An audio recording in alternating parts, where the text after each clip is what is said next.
Namaste. So, how does social media affect our friendships and our relationships with others?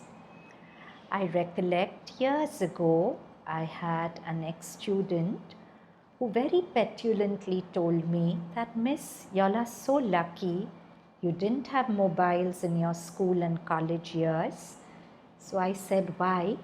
I asked her why, and she said, I'm sure in your time also exclusion existed. There must have been times when you weren't invited to a particular birthday party to which the rest of your class was invited, or some girls were invited, and it made you feel small and inadequate. But you had the luxury of going home over the weekend and forgetting about it. We don't have that luxury because if I'm not invited to a party, the party will haunt me all through the weekend. There'll be pictures of it on Snapchat and Instagram and everywhere, making me feel more and more inadequate, more and more filled with hatred and dislike towards the person who didn't invite me. So, in many ways, social media creates walls of jealousy and inadequacy, which is so corrosive to our relationships. It makes us feel less in ourselves. And if I'm an incomplete human being, I can't really have complete relationships with anyone else. I'm seeing that over the years, with the influx of social media into our lives, teenagers are feeling more and more inadequate in themselves because they are always comparing themselves to a fantasy. Because social media is just that. Everyone's putting up images of happiness or photoshopped images of forms which aren't really the truth. Couples could be on a verge of a divorce, but they'll put up these beautiful pictures and fancy messages for a social image, which will make me feel, oh, I don't even have a boyfriend. And look at them, they are having such a good life. So it'll enhance my quotient of jealousy, inadequacy over a parameter that's a fantasy, which is not really true.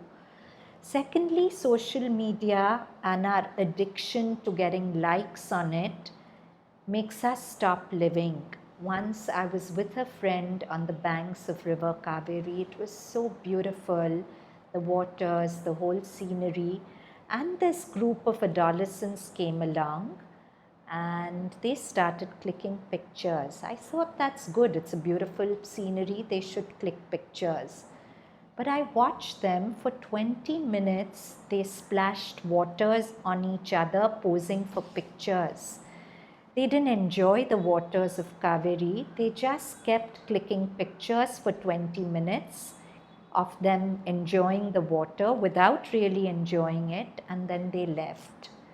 And it made me feel so sad. They had come to such a beautiful place, but instead of clicking the beauty of the place in their consciousness, their priority was just to have beautiful pictures to post on social media. So they didn't enjoy the moment. And it reminds me, in an interview, Jim Sarb, an upcoming Bollywood actor, he was asked, why are you you're not really so open to clicking a lot of pictures, etc. And he said such a beautiful line. He said, I'm more interested in living the moment rather than clicking a picture of it. Social media makes us so obsessed with clicking the moment that we forget to live it. And that's really a very big loss.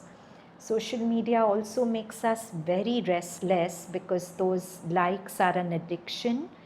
It makes us less functional as human beings because while we are studying or working, if we go on sort of checking our WhatsApp or Instagram or Facebook, we are taking away that much from our efficiency. And a lot of my ex-students say that when they go off all social media, they feel like a different person.